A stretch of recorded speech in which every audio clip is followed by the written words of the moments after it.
नमस्कार मित्रांनो, मी श्री U.D. पाटील, सहाय्यक प्राध्यापक, भूगोल विभाग, कला वाणिज्य विज्ञान महाविद्यालय Palus.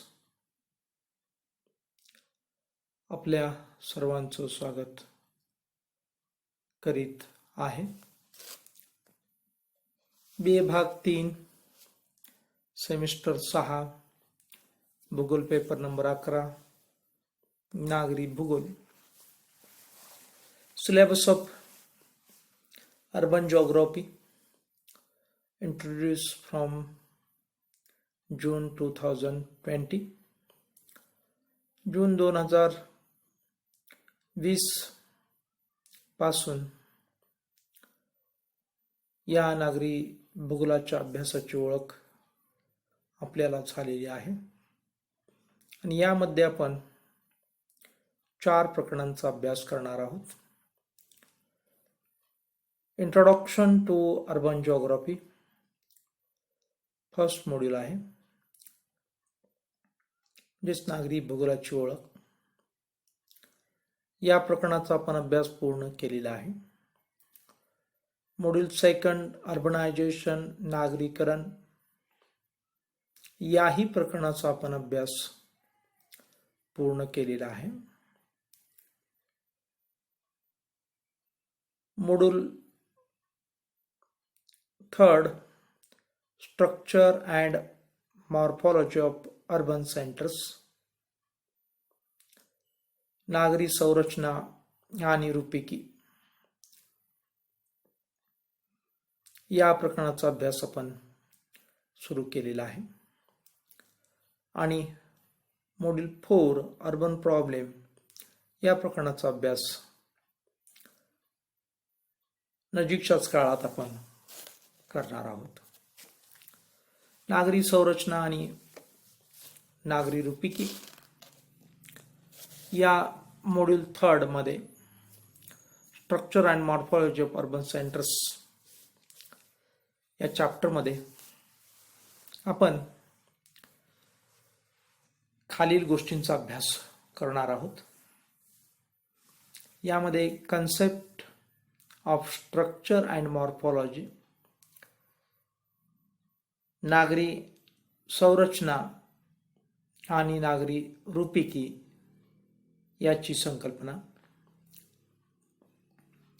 Concept of city region and CBD, नगरातील विभाग आणि CBD सेंट्रल बिझनेस डिस्ट्रिक्ट, म्हणजे याला आपण मध्यवर्तीय केंद्रीय व्यवसाय क्षेत्र किंवा मध्यवर्ती किंवा केंद्रीय व्यवसाय क्षेत्र. त्यानंतर रुरल अर्बन फ्रिंग्स, ग्रामीण शहरी पट्टा, आणि शेवटी आपण मॉड्यूल्स ऑफ टाउन मॉर्फॉलॉजी, नगरांची प्रतिमान किंवा नगरांचे सिद्धांत आपण अभ्यासणार आहोत. त्यामध्ये the concentric zone theory, the sector theory, the multinuclear theory, या 3 सिद्धांतांचा आपण अभ्यास करणार आहोत. समकेंद्रीय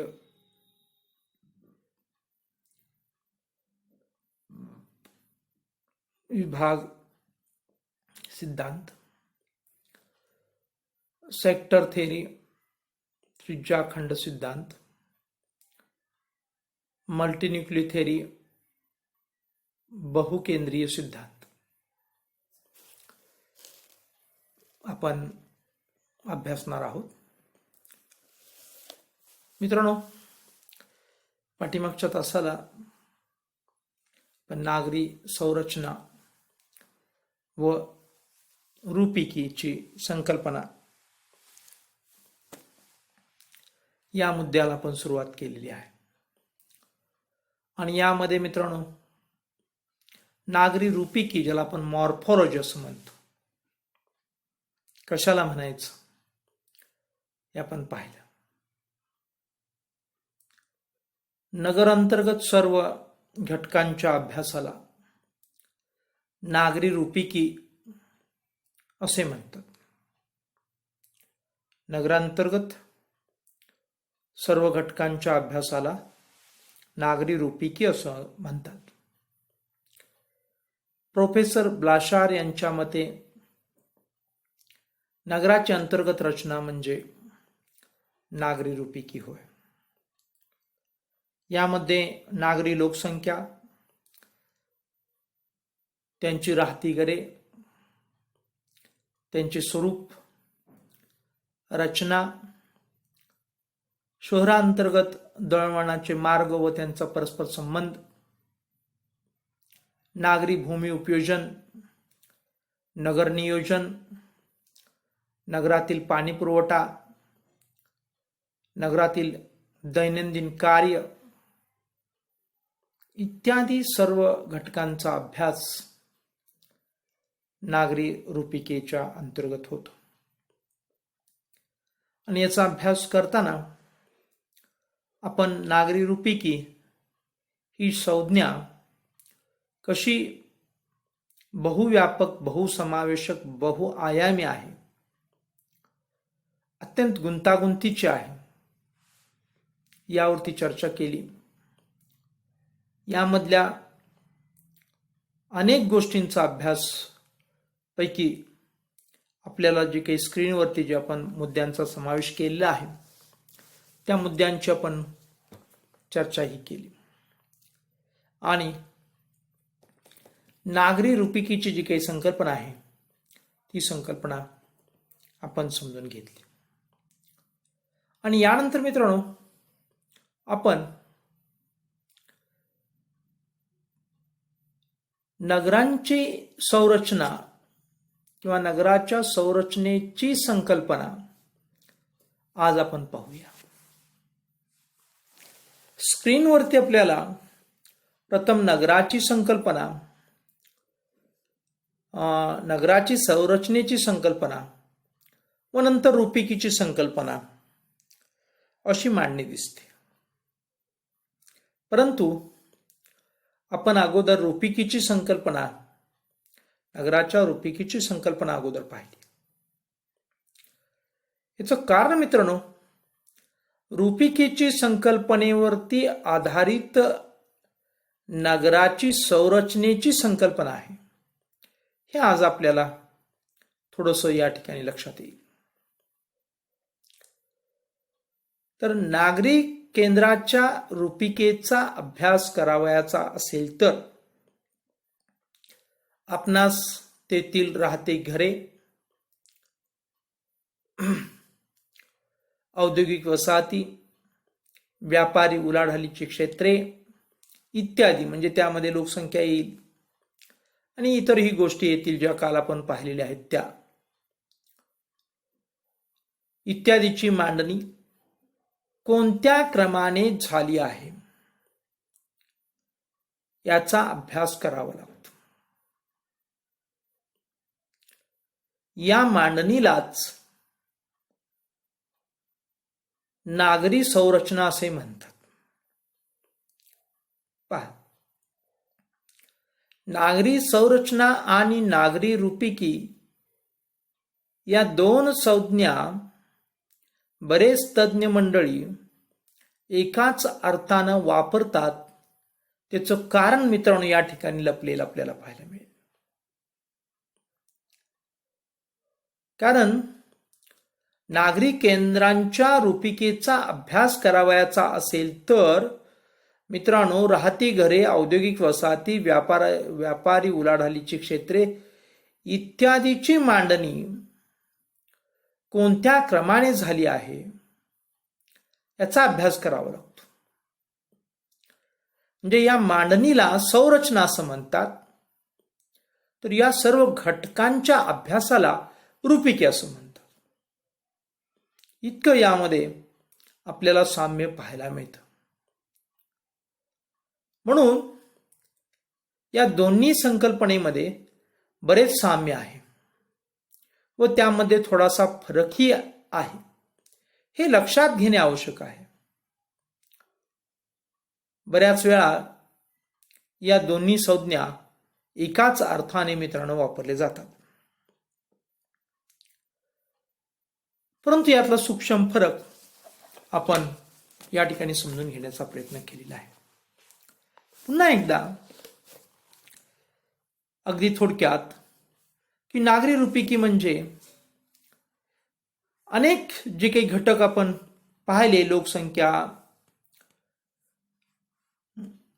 लोकांची असणारी घरे, त्यांचे असणारं स्वरूप, त्यांची असणारी रचना, औद्योगिक वसाहती, व्यापारी उलाढालीची क्षेत्रे, अनेक इत्यादी, या सर्व गोष्टींचा अभ्यास नागरी रुपिकेमध्ये होतो आणि या सर्व घटकांची मांडणी कशा पद्धतीने कोणत्या क्रमाने झालेली आहे याचा अभ्यास किंवा या मांडणीलाच नागरी संरचना असं म्हणतात.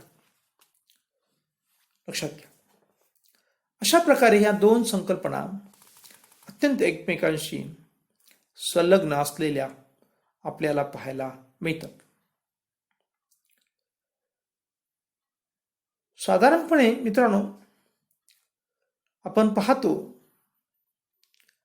की विकसित आणि विकसनशील देशामध्ये आपल्याला नागरीकरणाची जी काही प्रक्रिया आहे या प्रक्रियेच्या वेगामध्ये थोडासा फरक पाहायला मिळतो. त्याचबरोबर या दोन्ही प्रकारच्या देशामध्ये, जर आपण विकसित आणि विकसनशील देशामध्ये नगराची संरचना व रुपिकी यामध्ये सुद्धा मित्रांनो थोडासा फरक राहतो. नागरीकरणाचा अधिक वेग आपल्याला विकसित देशामध्ये पाहायला मिळतो. त्याचबरोबर नागरीकरणाची रुपिकी व संरचनेमध्ये सुसूत्रता, नियोजनबद्धपणा, भूमी उपयोजनाचं काटेकोरपणे पालन या गोष्टी विकसित देशामध्ये व्यवस्थितरित्या होतात, तर विकसनशील देशामध्ये यामध्ये बराच गोंधळ आपल्याला पाहायला मिळतो आणि त्यामुळं त्या ठिकाणी मित्रांनो नगरांची, शहरांची रचना अधिक जटिल होऊन जाते आणि अनेक समस्या निर्माण होऊ लागतात. सुरुवातीलाच नगराच्या स्थापनेच्या काळामध्ये किंवा नगर निर्मितीच्या काळात किंवा नगर संक्रमण अवस्थेत असताना असाही शब्दप्रयोग आपण करू शकतो की नगराचं भूमी उपयोजन आणि नगराचं नियोजन, अर्थात याही संकल्पना किंवा ह्याही संज्ञा एकमेकांशी अगदी घनिष्ठ आहेत. तेव्हा आपण नगर नियोजनच ही संज्ञेचा वापर करू की नगर नियोजन जर सुरुवातीला व्यवस्थितरित्या केलं त्याला आपण मास्टर प्लॅन असंही म्हणू शकता, तर निश्चितपणे त्याच नियोजनाप्रमाणे भविष्यकाळात वाटचाल राहावी यासाठी आपण ठाम राहिल्यास मित्रांनो नगराची संरचना किंवा रुपिकी यामध्ये किंवा नगराच्या अंतर्गत रचनेमध्ये सोप्या शब्दात सांगायचं झालं तर फारशी जटिलता निर्माण होत नाहीत. परंतु आज आपण पाहतो की बदलत्या काळानुसार, बदलत्या प्रशासनाच्या पद्धतीनुसार आणि त्या शहरावरती प्रशासकीय असणारी जी यंत्रणा आहे या यंत्रणेच्या बदलानुसार आपण पाहतो की शहरात अनेक जे काही मूळ मास्टर प्लॅन असतो त्यामध्ये अनेक बदल करतात आणि मित्रांनो त्या शहरामधील अनेक समस्या अशा निर्माण होतात की त्या सुटणं मुश्किल होऊन जातं. म्हणजेच त्या ठिकाणची संरचना आणि रुपिकी अधिक गुंतागुंतीची झालेली आपल्याला पाहावयास मिळते. आणि म्हणून ही जी काही नागरी संरचना आणि रूपिकी ह्या दोन संकल्पना आहेत. या दोन संकल्पना ज्या आहेत ह्या अत्यंत महत्त्वाच्या आहेत. आणि यामध्ये जर आपल्याला अधिक गुंतागुंत व्हायची नसेल तर आपण सुसूत्रबद्धतेनं वाटचाल करणं नागरीकरण प्रक्रियेमध्ये अधिक महत्त्वपूर्ण ठरेल. नागरी संरचना व रूपिकेवर मित्रांनो प्राकृतिक, सामाजिक व आर्थिक घटकांचा प्रभाव प्रामुख्याने पडतो. प्राचीन काळी नदी किनाऱ्यावरील नदीचे वळण, नद्यांचे संगम, नदी किनाऱ्यावरील उंच भाग, नदी किनाऱ्यावरील सुपीक गाळाचे मैदानी प्रदेश, येथे नगरांची स्थापना होत असे. आणि मग मित्रांनो की या ठिकाणी जी काही नगराची रूपिकी आणि संरचना आहे यामध्ये आपल्याला प्राकृतिक घटकाचा अधिक प्रभाव या ठिकाणी पाहायला मिळतो. असेच काही प्राकृतिक घटक जसे की उंच पर्वतरांगेतील ठिकाण, किल्ला वसाहतीसाठी निवडले जाईल. नगरांच्या स्थापनेसाठी खनिज क्षेत्र, सागरी किनाऱ्यावरील निसर्ग सुंदर अशा बीचेस जवळ एखाद्या नगराची स्थापना होत असे. याशिवाय सामाजिक व आर्थिक दृष्ट्या महत्त्वाच्या कृषी सदन क्षेत्रामध्ये नगराची स्थापना होत असे. औद्योगिक विशेषीकरणामुळे त्या ठिकाणी औद्योगिक प्राबल्य असणाऱ्या ठिकाणी नगराची स्थापना होत असे. तर काही ठिकाणी धार्मिक कारणामुळे नगराची स्थापना आपल्याला पाहावयास मिळत असे. तर बऱ्याच वेळा दळणवळण वाहतूक सुविधांच्या ठिकाणी सुद्धा नगरांची, नागरी केंद्रांची स्थापना होत असते. आणि हे जे काही स्थान आपण पाहिले, पाठीमागील स्थानांचा आपण अभ्यास केलेला आहे. आता जे काही नामोल्लेख केलेले स्थान आहेत, मग त्याच्यामध्ये प्राकृतिक घटक असेल किंवा आर्थिक घटक असेल किंवा धार्मिक घटक असेल किंवा पर्यटन घटक असेल, या सर्व घटकांचा मित्रांनो नागरी संरचना आणि रूपिकेवरती प्रभाव हा राहतो. आणि मित्रांनो त्या त्या परिस्थितीला अनुरूप त्या ठिकाणी नगराची संरचना व रूपिकी ही निर्माण होत असते. उदाहरणार्थ नद्यांच्या किनाऱ्यावरती साधारणपणे रेषाकार प्रकारचा आकृतिबंध, आपण आकृतिबंधांचाही अभ्यास केलेला आहे. आकृतिबंध हा रूपिकी संरचना या संकल्पनेच्या अंतर्गत येणारा भाग आहे. म्हणजेच या ठिकाणच्या प्रत्येक संकल्पना ह्या एकमेकांशी संबंधित आहेत, हेही आपण या ठिकाणी लक्षात घेणं अत्यंत आवश्यक आहे. नगरांतर्गत भूमी उपयोजनाचा वापर व्यापारी क्षेत्र, औद्योगिक क्षेत्र, निवासी क्षेत्र, सार्वजनिक कार्य आणि वाहतूक व दळणवळण या कार्यासाठी केला जातो. या नगर संरचनेतील कार्याबरोबरच नगर रूपिकीमधील शहरांचे बाह्य आकार यावरही प्राकृतिक, सामाजिक, आर्थिक घटकांचा प्रभाव असल्याने मित्रांनो शहराच्या एकूणच प्राकृतिक भूदृश्यावर यांचा परिणाम होतो. शहरांच्या बाह्य आकार, स्थल काल परत्वे बदलतात. या बाह्य आकारामध्ये काही शहरांचा आकार आपल्याला आयताकृती, चौरसाकृती, आडवा, त्रिकोणाकृती, अर्धवर्तुळाकृती, किरणोत्सारी तर काही वेळा अनियमित स्वरूपाचा आढळतो. या सर्व बाबींचा अभ्यास नगर नियोजनकार, अर्थशास्त्रज्ञ, समाजशास्त्रज्ञ, त्याचबरोबर विशेष करून भूगोलशास्त्रातील नागरी भूगोलशास्त्रज्ञ शहर स्थापनेच्या वेळेस मित्रांनो करीत असतात. आणि या अभ्यासातून मित्रांनो या नगराचा भविष्यकालीन आराखडा कसा असेल यावरतीही दृष्टिक्षेप टाकला जातो. आणि या सर्वांच्या मध्ये समन्वय ठेवण्यासाठी सुद्धा महत्त्वपूर्ण भूमिका असते ती नागरी भूगोलकारांची.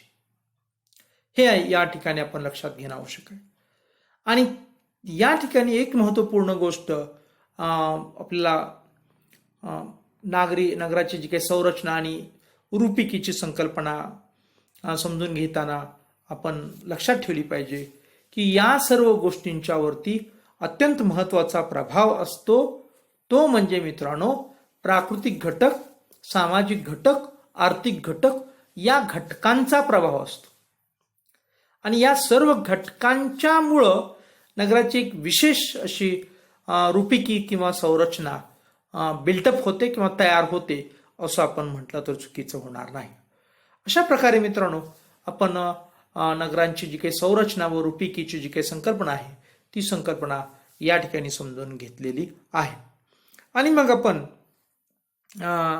पुढच्या गोष्टीकडे ओळण्यापूर्वी फक्त मी इतकंच सांगेन की नगराची संरचना किंवा रूपिकेच्या संदर्भात अनेक तज्ज्ञांनी अनेक सिद्धांतही मांडलेले आहेत.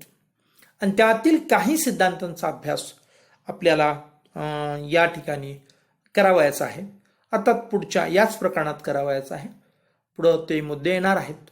त्या ठिकाणी आपण त्याला आपण सिद्धांत असं म्हणू. आणि त्यामध्ये विशेषतः नगराची जी काही संरचना किंवा रूपिकीच्या संदर्भातील हे सिद्धांत आहेत.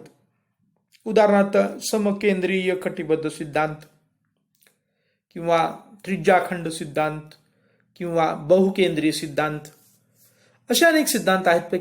परंतु या ठिकाणी आपण 3 सिद्धांतांचा अभ्यास करणार आहोत.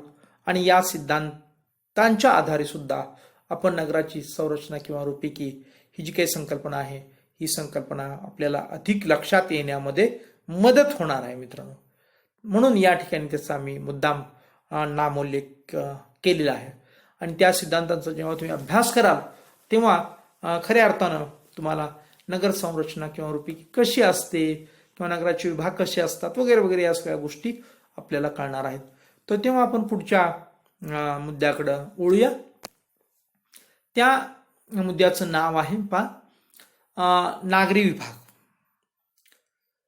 मित्रांनो नागरी विभागामध्ये अनेक विभाग आहेत. परंतु प्रामुख्यानं 2 विभाग आपल्याला या ठिकाणी दिसत आहेत स्क्रीनवरती. त्यातला पहिला विभाग आहे तो म्हणजे केंद्र भाग. दुसरा विभाग आहे तो म्हणजे बाह्य भाग. या दोन्ही विभागांची वैशिष्ट्ये आपण पाहणार आहोत.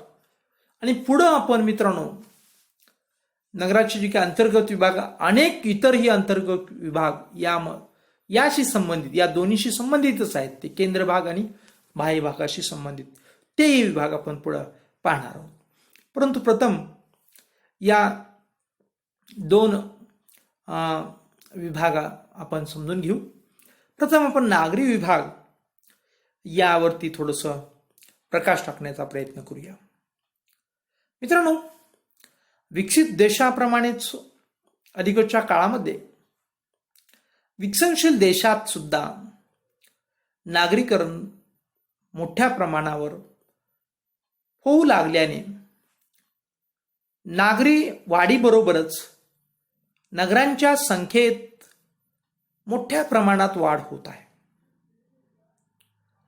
खेड्यांचे रूपांतर नगरामध्ये, नगरांचे शहरामध्ये, शहरांचे महानगरामध्ये, महानगरांचे अतिविशाल महानगरामध्ये रूपांतर होऊ लागल्याने नगरांची जी काही रचना आहे किंवा संरचना किंवा रूपिकी यामध्ये गुंतागुंत झालेली आढळते.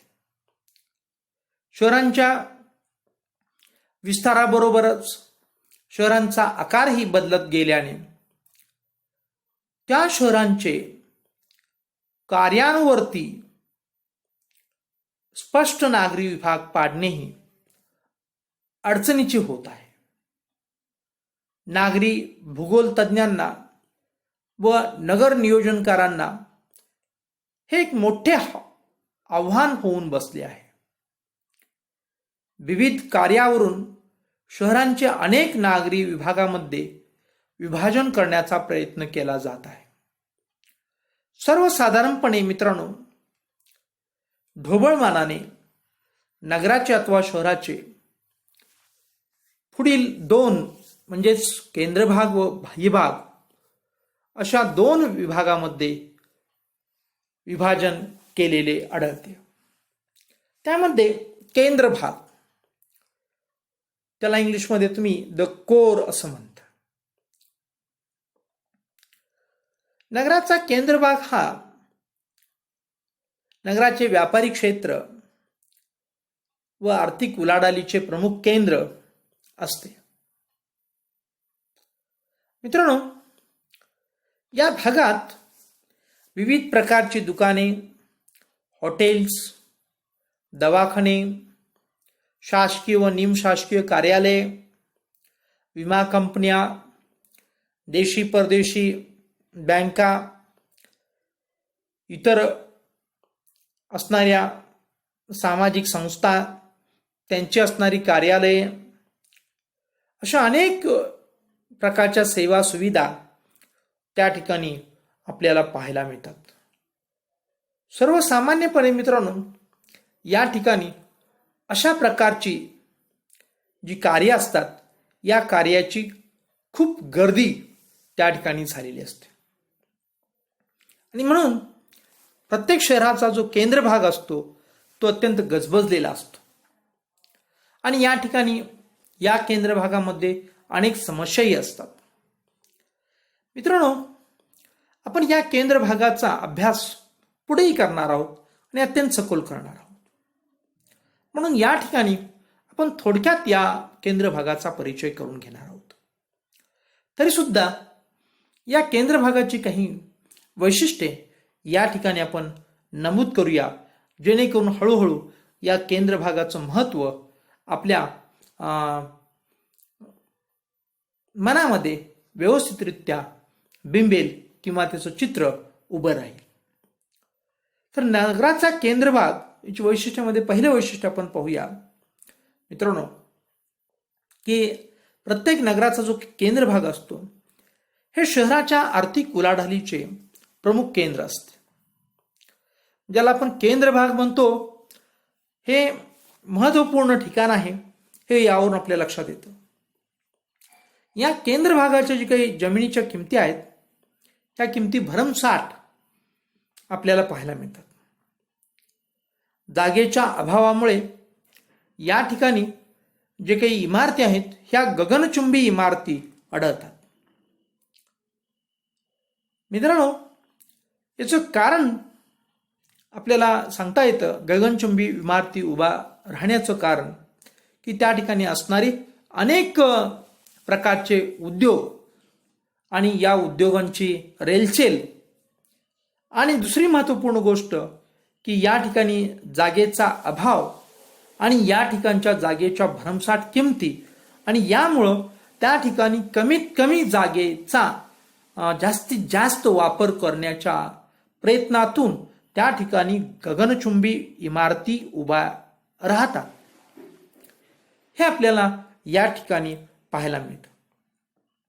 आणि मित्रांनो, यातूनच आपल्याला गगनचुंबी इमारतीची स्पर्धा लागलेली पाहायला मिळते.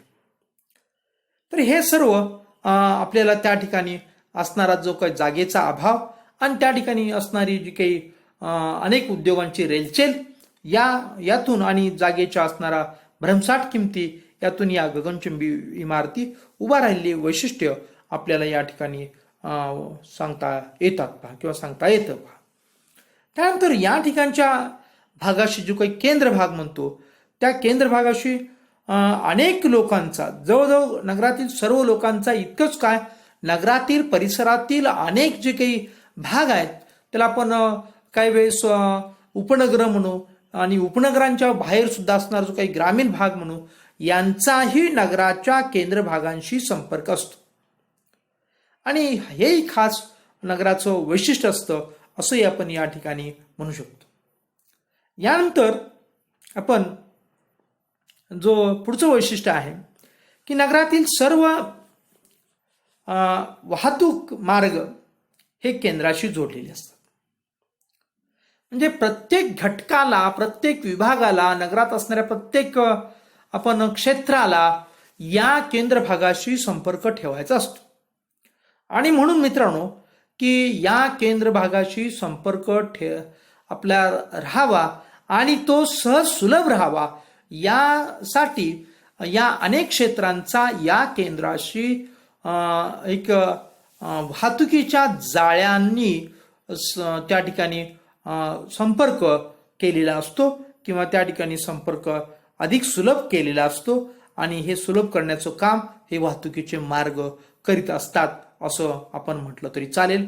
आणि म्हणून सर्व क्षेत्र किंवा सर्व भाग नगरातील वाहतुकीच्या मार्गाने या केंद्राशी जोडलेले आपल्याला पाहायला मिळतात. अशी काही वैशिष्ट्ये या ठिकाणी आपल्याला सांगता येतात पहा. यानंतरची जी काही वैशिष्ट्ये आहेत मित्रांनो, ही वैशिष्ट्य केंद्र भागाची आपण पुढील तासाला पाहूया. तेव्हा या ठिकाणी आपण थांबूया. धन्यवाद.